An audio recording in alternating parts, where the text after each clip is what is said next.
سلام دوستا، به سلسله درس های ریاضی قدم به قدم خوش آمدید. Hi my friends, welcome to the serious lessons of math step by step. درس اول First lesson انواع اعداد Types of numbers. انواع اعداد در کل به کاتگوری‌های مختلف تقسیم شده. چیزی اعدادی که ما میشناسیم شامل اعداد طبیعی، اعداد تام، اعداد صحیح، اعداد کسری یا اعداد نسبی، اعداد حقیقی، اعداد غیر کسری یا اعداد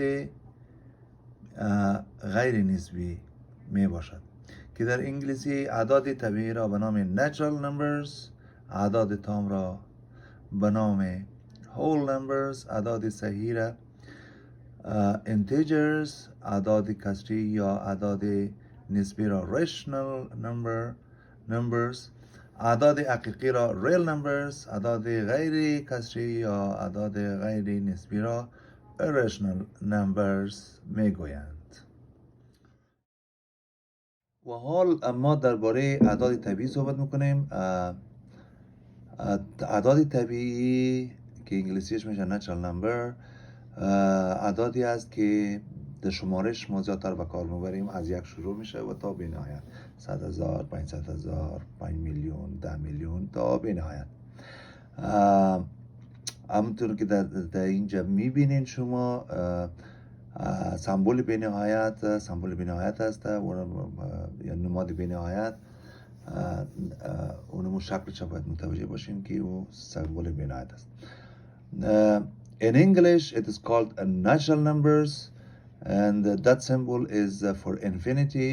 And natural numbers it is using for counting, and you can see the example here, and it started from 1 up to any number up to infinity. It is 1 2 3 4 5, it's 100,000 and up to infinity. That infinity is a symbol.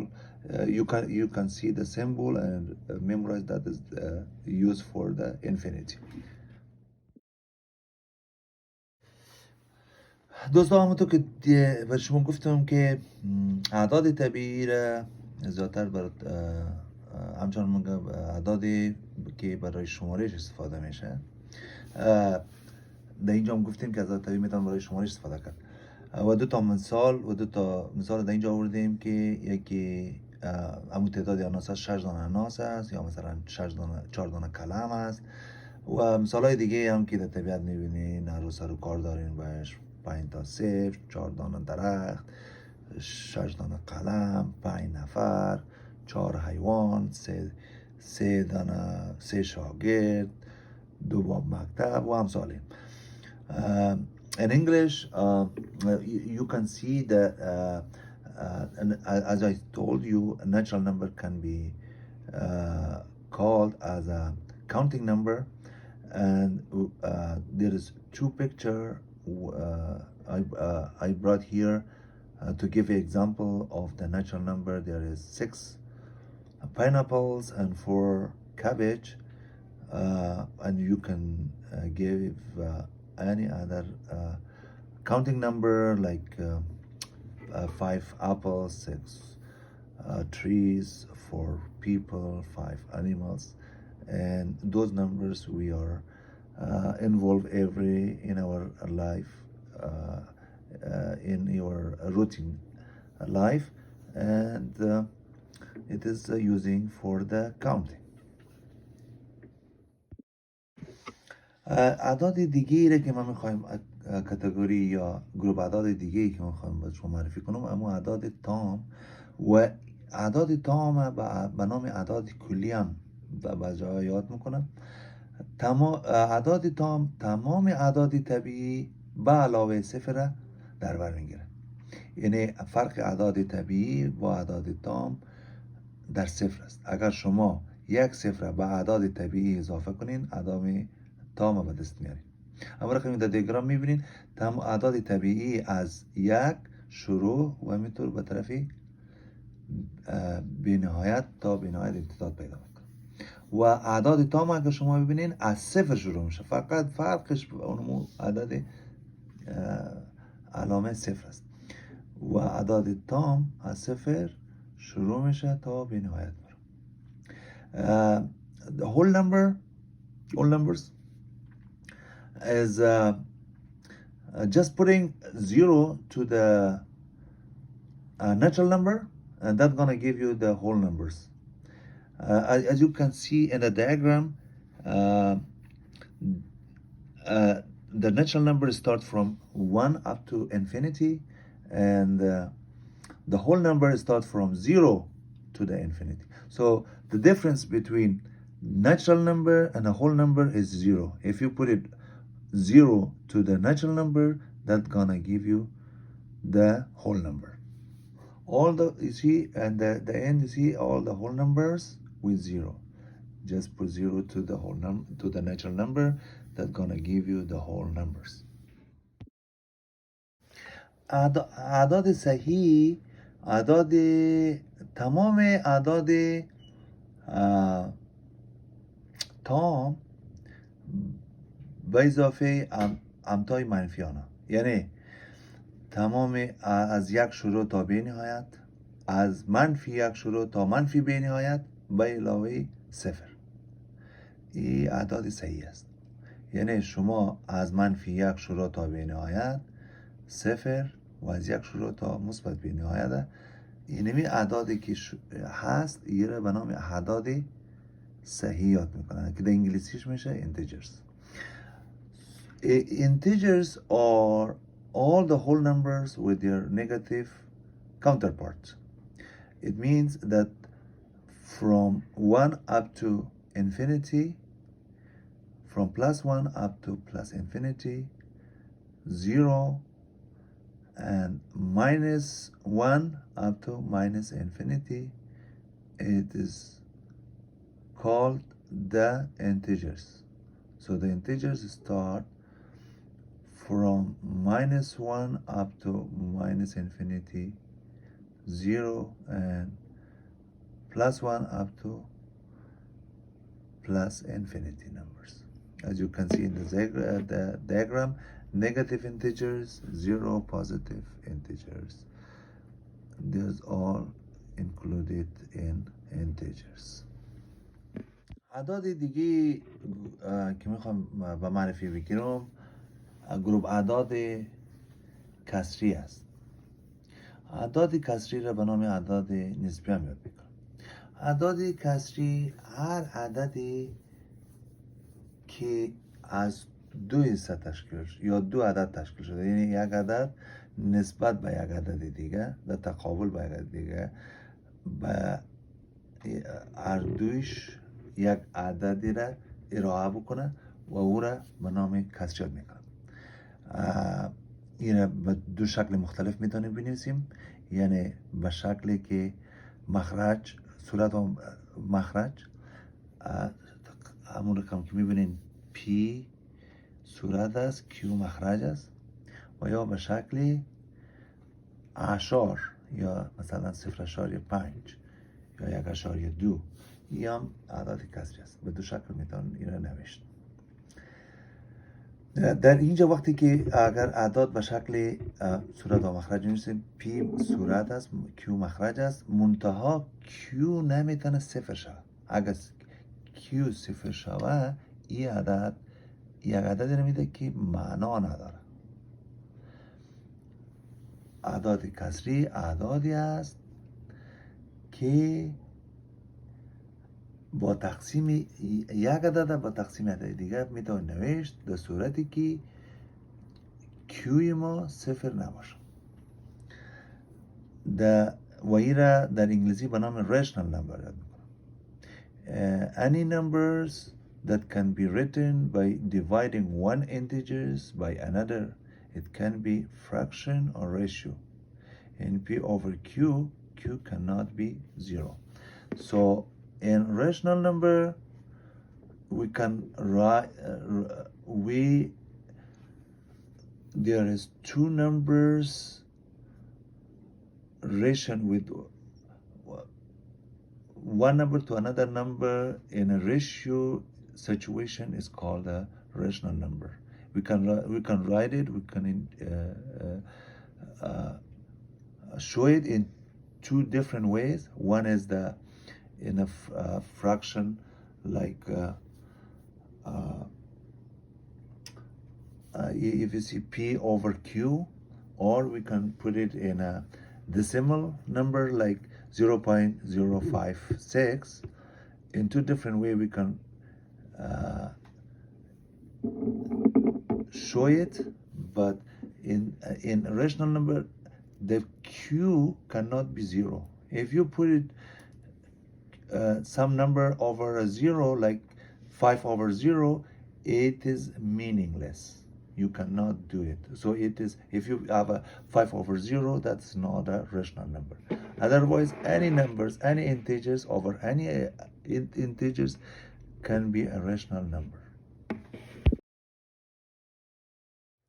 خب حالا میخوایم که اعداد کسری مثالایی را در گروه اعداد کسری با شما معرفی بگیریم. شما ببینین 1 بر 2 مساوی با 0.5. به دو شکل میتونیم، یا 1 بر 2 و یا 0.5. یا 1 بر 3 را ببینین که 0.0333 و این 3 تا آخر ادامه داره تا بنهایت. که اگر شما اینجا ببینین این را به یک شکل دیگه هم میتونیم بنویسیم که 0.3 یک خطک میمونیم به بالایش، یک زبر بالایش میمونیم و این خطک با معنایی است که این 3 عدد 3 تا آخر ادامه داره. مثال دیگه است منفی 1 بر 4 که مساوی با منفی 0.25.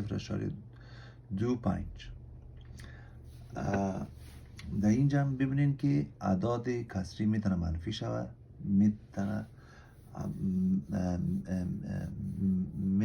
که تا 0.3 و این 3 تا ادامه، یا 0.24 تا آخر ادامه پیدا کنه، یا میتونه که یک عدد مثبت 0.5 باشه. In English explanation is examples for the rational number. As you can see, 1 over 2 is equal to 0.5. We can represent in two different ways. One is the fraction way, which is 1 over 2, and another one is 0.5, which is a decimal one. And another example is 1 over 3. If you see 1 over 3, the answer in a decimal way is gonna be 0.03333, and this 333 gonna continue till infinity. To avoid this continuation, we gonna put it line over a 3. It represent that this 3 gonna go forever. So 0.3 with a line over the 3, it means that one is 0.33 till to the end. And another example we see minus 1 over 3, which is in decimal form is minus 0.25, and that gonna be, it means that negative numbers in a rational way also can be called rational numbers.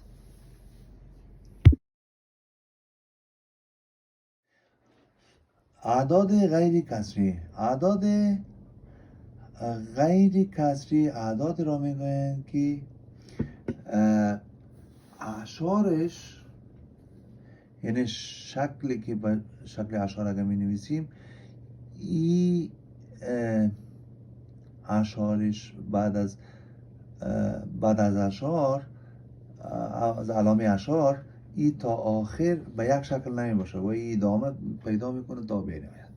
همون قسمی که میبینید جذر 2 مساوی به 1.4 1 4 2 1 3 5 6 2 3 7 3 0 9 5 0 و این تا آخر بنهایت. یا پای نمبر اگر شما بشناسین، پای نمبر 3.1415926535897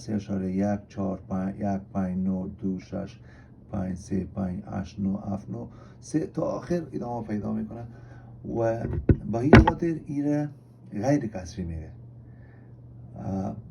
پس اعداد غیر کسری با اعداد کسری فرقش در این است که اعداد کسری اعشارش به شکل فرم مشخص داره و او رو ما میتونیم بنویسیم و داشته باشیم، مگر اعداد غیر کسری را اعشارش بعد از اعشار، از علامه اعشار، نمبرهایی که میاد هم دیگه تکرار شونده نیست و این تا آخر ادامه پیدا میکنه. اعداد غیر کسری را در انگلیسی به نام irrational numbers یاد میکنه. Irrational number is a such kind of a number that in a decimal form, after the decimal point, you can have numbers with you have a different numbers, and the different numbers gonna continue forever and gonna continue till infinity. So it is the irrational numbers. The difference between irrational number and a rational number is that a rational number you divided one number to another number, and the decimal form you're gonna have a specific number that you can read it. But in a rational number, you have a number in decimal form that you don't know what is the end gonna be, and it's gonna be the different number continues with the different numbers till to the end after the point. دوستا، ما از بین اعداد irrational number چند اعدادی است که خیلی مشهور است و میشه با جا سر و کار داریم، در خصوص در ریاضیات ایجاد استفاده میکنیم. من 3 دانش معرفی میگیریم. همونجور که میبینید یکی از اعداد پای نمبرز، یورالیس نمبر و گلدن ریشیو یا نسبت طلایی که به نام فی یاد میشه. پای در زیادتر در تریگونومتری یا در مثلثات، ای در اعداد ایرالیس در لوگاریتم و فی در جیومتری یا در هندسه استفاده میشه. Friends, I just want to introduce some irrational numbers, famous irrational number, which is you're gonna be involved later on in geometry, in trigonometry, and in logarithm. They're gonna use it. So those are the number which is irrational number, and as you can see in here, after the points, the numbers is gonna continue, and it's gonna be different number gonna come out all the way to the end, to the infinity. There's no end for them. That's it.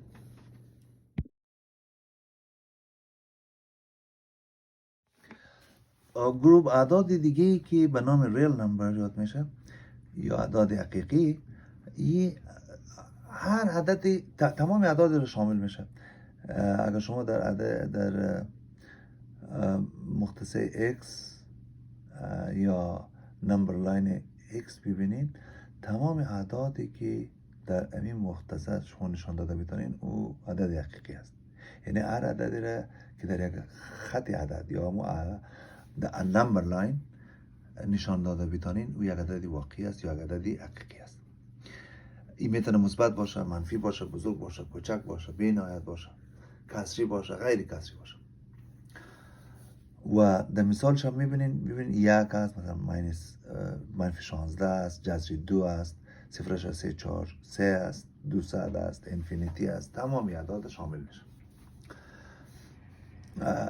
و این را در انگلیسی به نام ریل نمبر یاد میکنن. ریل نمبرز.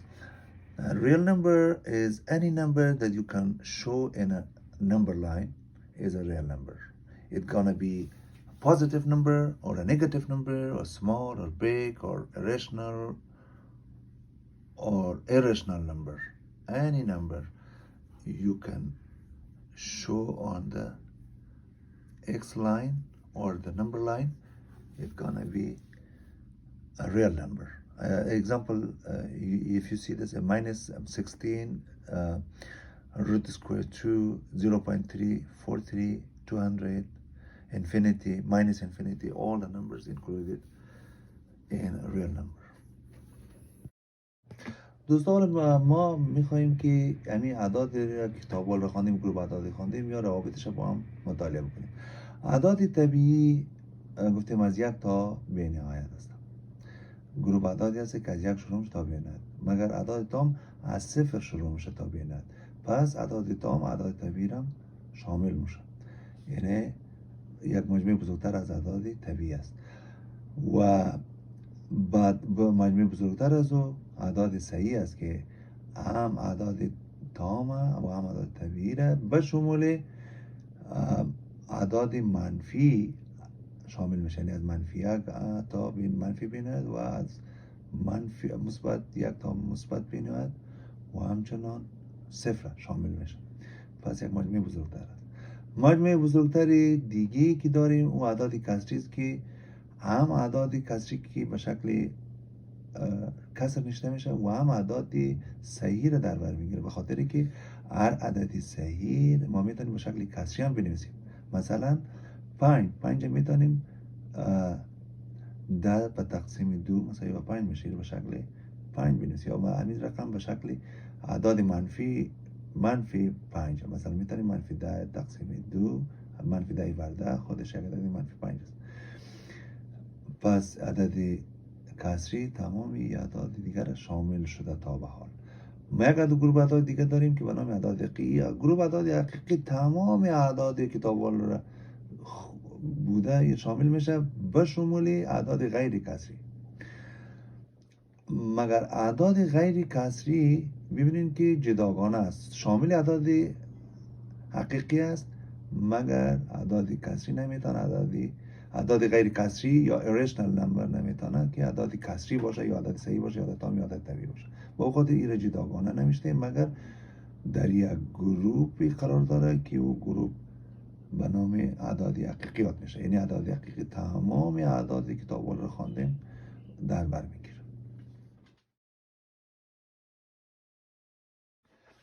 Okay friends, now we want to see the relationship between the numbers from natural number to the real number and irrational number. The first number, we told you that natural number start from 1 up to the infinity. But we have another group of number which is called whole numbers. Whole number, the natural number including 0. So the whole number is a bigger group of numbers which include the natural number. But bigger than this, we have another group of numbers which is called integers. Integers also include the minus numbers. It means from minus 1 up to minus infinity, 0 and plus 2 plus infinity.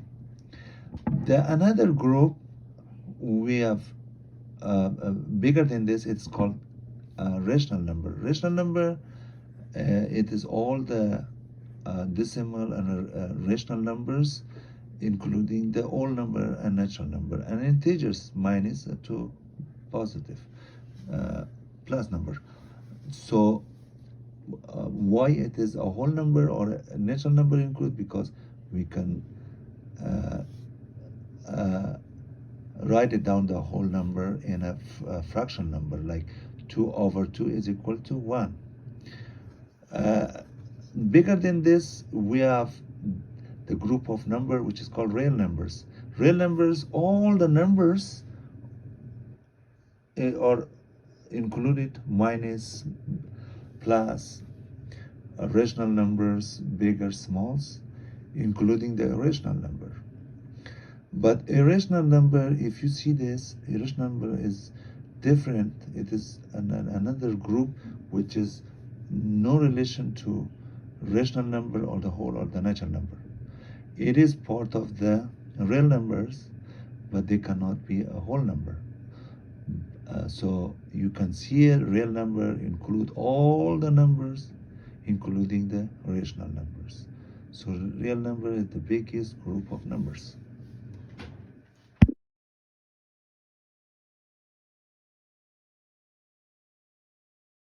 Well, یک سوال کوچک، یک تست مختصر داریم. ببینیم که شما در چی آیدا درباره اعداد کسری دارین. سوال ما مطرح کنیم که آیا اعدادی که میبینین اعداد کسری هست یا نیست. A 3 عدد 3، B 4 بر 0، C 0 بر 4، D 0، E جذر 3، جذر مربع 3. So friends, we have a small test right now about the rational number. The question is that are these numbers which is coming after is the rational number or not? So the first one is A 3, number 3, B 4 over 0, C 0 over 4, D 0, E root square of 3.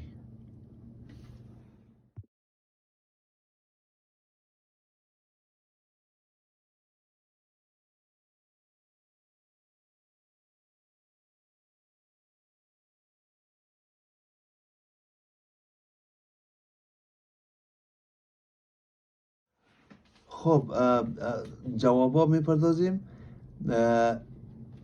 A عدد 3، عدد 3 بله یک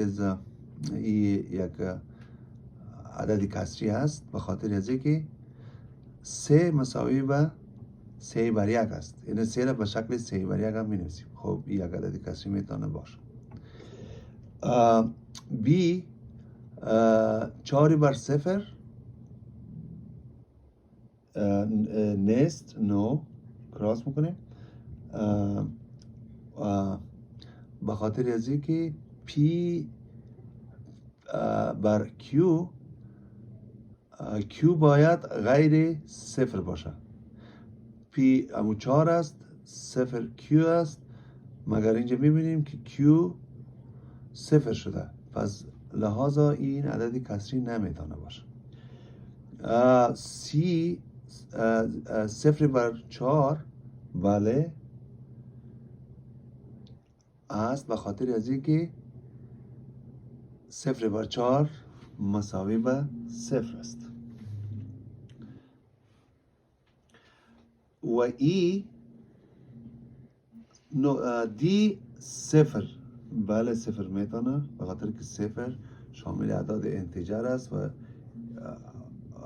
گفتیم که اعداد کسری تمام اعداد انتجر هم شامل میشه. دی ای جذر مربع 3 است. این نمیتونه به خاطر از اینکه جذر مربع 3 مساوی به 1 7 3 2 5 تا آخر همیتو ادامه پیدا میکنه. به لحاظ این نمیتونه یک عددی کسری باشه. Okay friends, we're gonna doing the answers right now. A 3 is yes, it is a rational number because 3 is equal to 3 over 1. We can write it down. 3 over 1 is 1. So yeah, and B is 4 over 0. It can't be because if you see that one, P over Q, in P over Q, Q not supposed to be 0. So since it is 4 over 0, P is 4 and Q is 0. Q is 0, so it is not gonna be a rational number. C 0 over 4. And you see that 0 over 4 0 over 4 is equal to 0. Since 0 can be a rational number, so this is the answer is yes. And D is 0. 0, yes, 0 can be a rational number. E is root square 3. It can't be a rational number because the answer for that one in a decimal form is 1.73205008, and it's gonna continue to infinity. So it is not a rational number; it's an irrational number.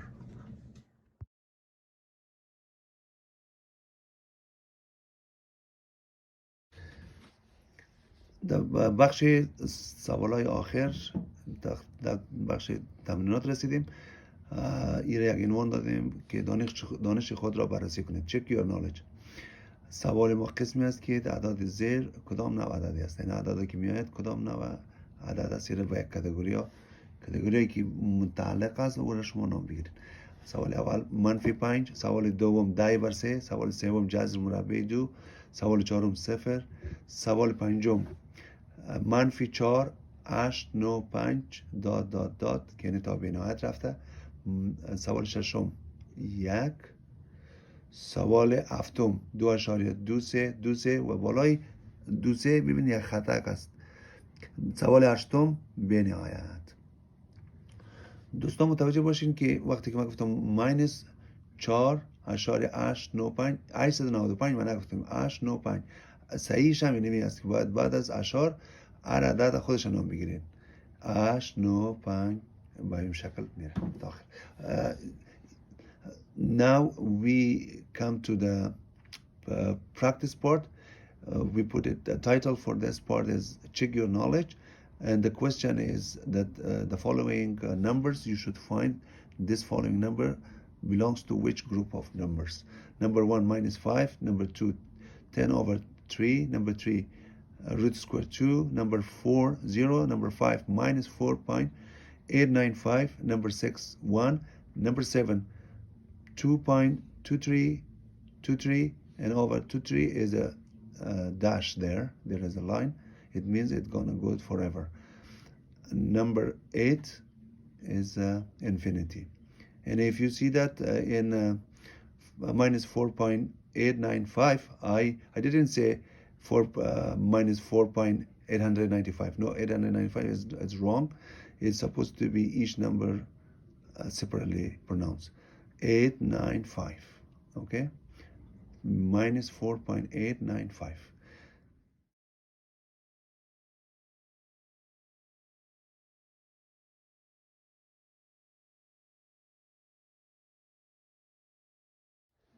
برای جوابات ما یک چارت میسازیم. در اون رقم میبینید تمام اعداد یک طرف نشسته، طرف چپ نوشته شده و خود اعدادی که سوال آمده به طرف بلند و این چارت میبینیم به هر کاتگوری که هست کراس اگر نیست کراس میکنیم، اگر هست سوال صحیح و خودتان سوالا را با دقت کار کنین. ببینید یک چارت و جوابایتان با جوابایی که اینجاست این با هم مچ بکنین، سر بزنین که به این مطابقت میکنه یا نه. So answer is we make a chart here and